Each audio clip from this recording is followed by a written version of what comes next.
Hi there, cinephiles. Welcome to the first Patreon request for May 2020. I was requested to talk about my favorite Blu-ray packaging. I did a video about the worst Blu-ray packaging, and I honestly didn't plan on making a video like this because I honestly only really like the packaging where it just comes in the blue plastic case because it seems to be the best way to put them away.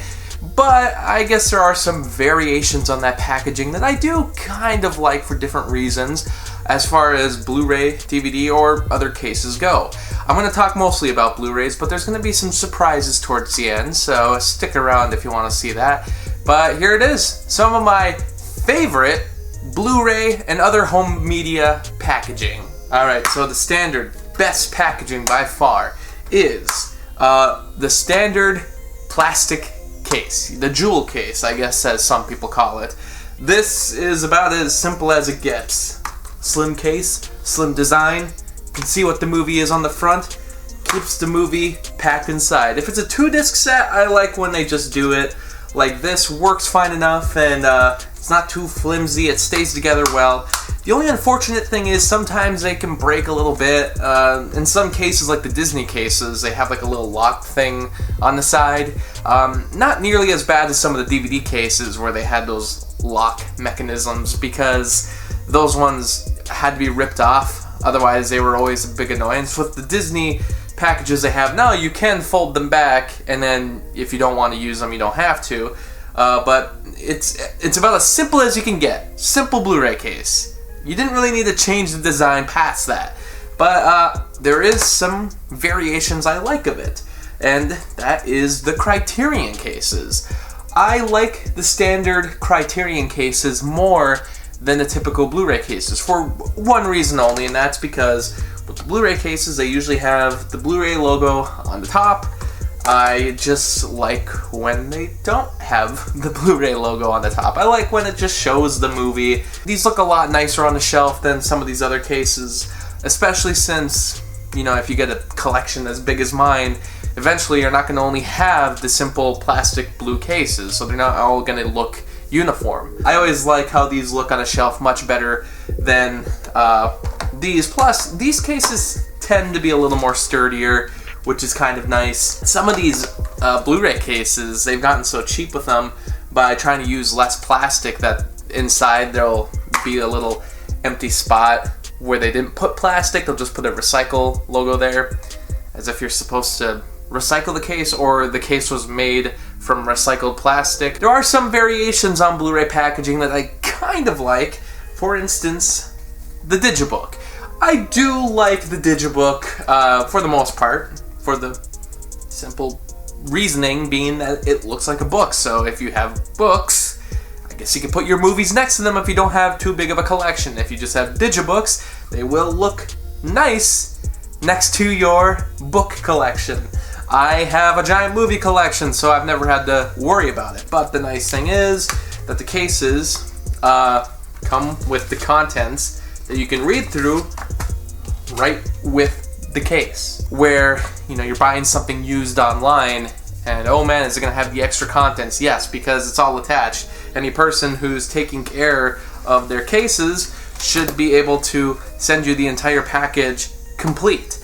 This is the 20th anniversary Goodfellas collection, and I don't buy too many Digibooks unless there's a reason to, like they have unique special features. I don't see them made too much anymore. It seems like people are going more for the steelbooks. You'll see in this video I don't have any steelbooks because honestly I'm not too big of a fan of the steelbook packaging. Mostly because it just feels like a collective thing. I don't really see the use in having a steelbook because it just raises the price of the Blu-ray just to get something a little neat. But usually they don't really come with extra special features, and with bare bones releases nowadays, I never really go looking out for those steelbooks. I do have some, but very rarely will I actually go and buy one. I'd much rather get this because a Digibook at least comes with some extra content. The Goodfellas, and I believe this is actually the 25th anniversary edition, or the unofficial 25th anniversary edition. It actually comes with the book separately. And I honestly, I know I was just praising this, and yeah, if you go and buy these used, it will all come together, so you never need to worry about any contents missing, but I do prefer if the book is separate. I'm getting very nitpicky here, but that's what this is all about. I mean, when you're looking for the best Blu-ray packaging, you kind of have to look out for things like this. And I would rather have the book separately, especially if it comes in a nice case like this. And that's another thing. I'm a big fan of when companies actually use thicker cardboard. You know, put your money's worth into it. Something that's going to be sturdy, something that's going to stay together within the next 10 years. So Steelbooks, not a big fan, but I'm actually kind of a big fan of the Diamond Luxe edition packages. Diamond Luxe editions were a Blu-ray special edition set that was released by Warner Brothers around 2013 to 2014. They did it for very select movies, and I don't know if the format was already updated to 4K, so they focused on that instead, or if they just weren't selling well, but basically there were very few Diamond Luxe edition sets. You can get them pretty easily nowadays, and a lot of them actually have special features on there that don't come on any other sets. Gravity was one I really made sure to go get because Gravity, when it was released on Blu-ray, didn't have too many special features, especially for a movie I really liked, and right away, it actually stays together pretty well. There is a magnet inside there, and I just really like how this packaging looks. This was actually a used set, and for being used, it's still in pretty good condition. You take the discs out, and you know they got artwork behind there, so they have packages like this already in existence, but usually it's cardboard packaging, Target edition stuff that is pretty flimsy, and I only ever buy if it comes with extra special features. These sets, regardless of if there's new special features or not, are really good looking, cool sets to have. They're really thin. I'd like to get every single one of these just so I can have them all uniform together, because I think these look cool. And this Gravity set is the only way to get the exclusive second disc that comes with a ton of extra special features, and everyone seemed to have known that because this Diamond Luxe edition is out of print like the other ones. I assume they're out of print, and this one goes for a much higher price than the other ones because I think people know there's going to be no other way to get the second disc unless they do another special edition in the future. Gravity's a great movie. My only complaint is that, you know, the cardboard part of it doesn't stick with the set too well, and that's an issue with a lot of these sets. Like, you know, this one even has the same thing where it's just a separate piece of cardboard, and I wish they would just incorporate it into the packaging, any of the details of the disc. I wish it would just be the back of the case rather than an add-on sticky thing that you could just toss away, because I'd rather keep it, but then they look kind of ugly on the shelf. So only pet peeve about them, but the Diamond Luxe sets I think look really nice. Alright, now we're going to talk about some sets with multiple movies. When you have a movie series, it's impossible at times to put every single movie in one set, but in the age of Blu-ray, they've gotten a lot better with it. I don't know what it is about studios seem to be working things out with the rights issues a little better than they ever have before, and other movies that are owned by one company have gotten really great sets over the years, and usually they come in this kind of packaging. It comes in a booklet like this. They usually can slip into something, sometimes they don't. This Friday the 13th set actually comes from a bigger tin case that I have stored away, but I have this for the shelf itself, and I'm pointing out the Friday the 13th set just because usually they come with a really nice spread like this. Really easy way to get the discs as well, and it's every single one of the movies. It's every single movie in order. This set costs quite a bit nowadays because this was the only way to get every single Friday the 13th movie, just because of these final two, Jason Goes to Hell and Jason X, which were produced by New Line Cinema. And I don't know if there is a way to get these movies separately, because there is now a set out there that sells all the Friday the 13th movies, but it keeps these two out of it. these two movies came in one disc, so I assume they just cut that disc out. And this set, the one that has everything, I believe is out of print now. I haven't seen it in stores recently, but when I see it online, it goes for high prices. I think this is the most expensive, one of the most expensive Blu-rays I have that isn't something from Criterion or some really exclusive set. This was something that was mass-produced, but, you know, I think they only had the rights to make this set for so long because these are two different studios. It was Paramount and Warner Brothers working together. Actually, the reason they were able to do this, and the reason that Warner Brothers was going to start working on a new Friday the 13th movie with Paramount, I believe, was because of Interstellar. Interstellar, the terms of producing that movie, those two studios produced it together, and one of the terms was they were going to be able to, I believe, do this set together and then release a new Friday the 13th sequel, but that sequel never came out because, of all things, the sequel to The Ring, titled Rings, did bad at the box office, and then they canceled Friday the 13th. I don't really know how they got to that conclusion, that that movie did bad, so Friday the 13th would do bad, but you'd think after the 2018 Halloween movie came out, maybe they would get back to work on this. I don't know if it's another rights issue. I don't know if that only lasted for a couple years, but I assume since the set is no longer available, I'm guessing that it was a very limited partnership. There are bad ways to do this. I've seen some cases where, like the Indiana Jones case, the discs are, even this is kind of slipping out a little bit, but the Indiana Jones cases are almost too slippery. I feel like when I do this with the case, all the discs are almost flying out.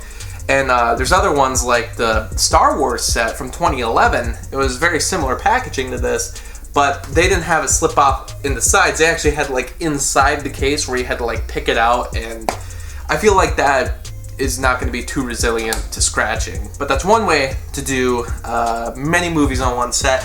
I prefer, though, if every movie gets its own disc or own case. Because if you're going to have a massive collection like this and you want to do every movie in order of genre or in order of title, then you're going to want separate cases, because sometimes movies in the series don't all begin with the same letter and you might want to scatter the movies. I don't do that myself. I do group them all together, but also I do like this because it gives every disc a chance to have its own separate artwork, its own separate case, own separate details about the movie in the back. And, you know, for borrowing purposes, if someone wants to borrow a movie, I mean, I'm going to assume if someone wants to borrow The Matrix, they're probably going to want to give all the Matrixes a watch. But if they only want to borrow the first one, at least it's separate cases, so there you go. The Matrix set is really great because they did put everything together on one thing. And I don't know if this set has ever been re-released. I actually bought this only a couple of years ago at Black Friday, and this is like the old set that I think came from, I want to say 2009? 2008. So this set's almost a decade, it is a decade old, 12 years old actually, and they're still selling it on Black Friday deals, so I think this is the only way to get the Matrix currently, unless you're getting it on 4K. And I like the slim case designs because it keeps everything compact in one collection, but also if you do want to separate the movies, you can very easily do so. If you're going to do separate cases, I do like the slim case designs, but in the end, as a Blu-ray connoisseur, I would much rather see every movie get their own big case, not the slim case design. This is the Fly collection that came from Shout Factory. This was only released a couple months ago, and what's great about this set is that it has every film like The Fly from the 50s. It has the sequel, the other sequel that a lot of people don't know about. It also has the remake directed by David Cronenberg, and that movie also has a sequel that a lot of people don't know about. And some of these movies were pretty hard to find in recent years, especially The Fly 2, but they all got a nice Blu-ray release and all in one set. And what's nice is that you know, if you have a collection where you're separating movies by genre, I don't know if you would throw all these into the horror genre. You might want to put these in horror, but these might be more in the sci-fi genre. Or, if you want, you could be ordering movies by year. These probably go in the 50s category, and maybe you don't want to bring these ones with. Maybe you actually have a separate David Cronenberg collection that you want to separate into.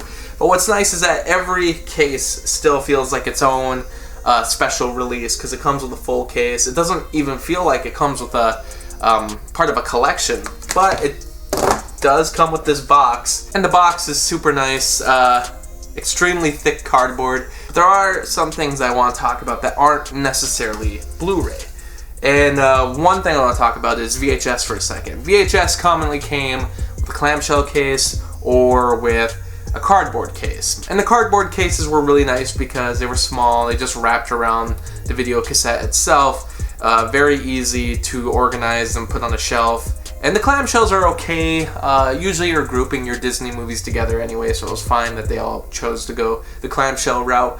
But they got to be a little big, and they could be destroyed pretty easily too, especially if you got kids who are more than likely pulling out the Disney VHS tapes anyway. This is all stuff that doesn't matter anymore because no one buys VHSs. But what I really liked was when VHS tapes came with a case like this. This is kind of the midway point between cardboard and clamshell. These are plastic cases that were usually made, actually a lot of times for horror movies, but for special edition sets like this Dawn of the Dead Director's Cut. And these VHS cases are nice because they stick together well. They're not going to get destroyed over time like the cardboard cases or the clamshell cases. These tend to stay together pretty well. And usually, I have found this with many of the cases, they have something on the inside with additional information about the movie. So you can actually take this slipcover out. And without fail, I have found that in most cases, with cases like this. And last but not least, as you remember with the PSPs, the very kind of ingenious idea they came up with was, we're going to have discs go into your system, but we're going to create this plastic shell that mostly protects the disc, so if you don't have these cases lying around, at least you have an easy way to swap out discs and not have them lying around potentially getting scratched. For the most part, these protected it very nicely. That idea had been done on a bigger scale 20 years before PSP even did it, and that is with the CED. Now, CED is not a good quality format. The CED had one thing that Laserdisc didn't, and that's these plastic shells, which protected the disc very nicely. Laserdisc came in cardboard sleeves that you would have to take the disc out, and sometimes there'd be multiple discs because it was a high quality format, but you could potentially scratch the disc very easily.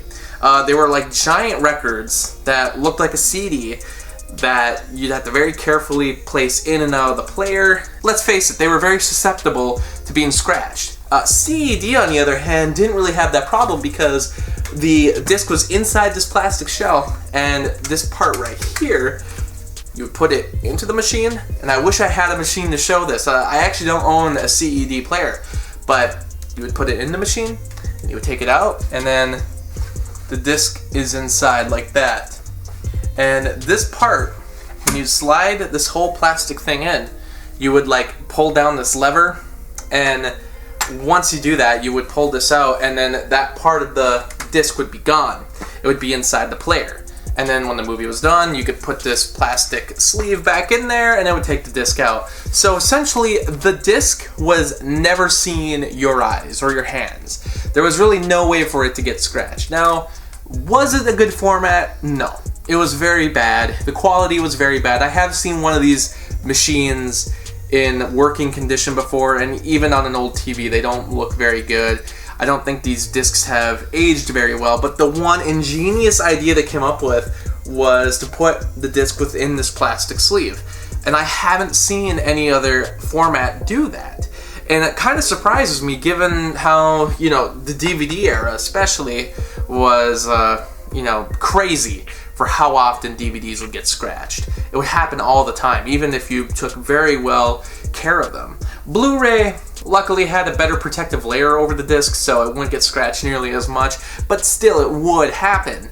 And I don't know, I kind of wish that one of these formats would have been able to perfect this idea, because this idea, this part of it was a good idea. But I understand that, you know, the format sucks, people mostly forgot about it, and the only way we ever really saw it in the modern age was with the PSP. So, that's pretty much it for talking about different packages that I personally love. And this video was kind of hard to do because, like I said, it's easier to make fun of bad packaging because companies often try to do something that will grab the attention of the consumer to then buy and bring home, and without thinking about the packaging itself. Like, ooh, look at that! It comes in the 10 Commandments plastic case. Isn't that cool? And then you bring it home and it sucks.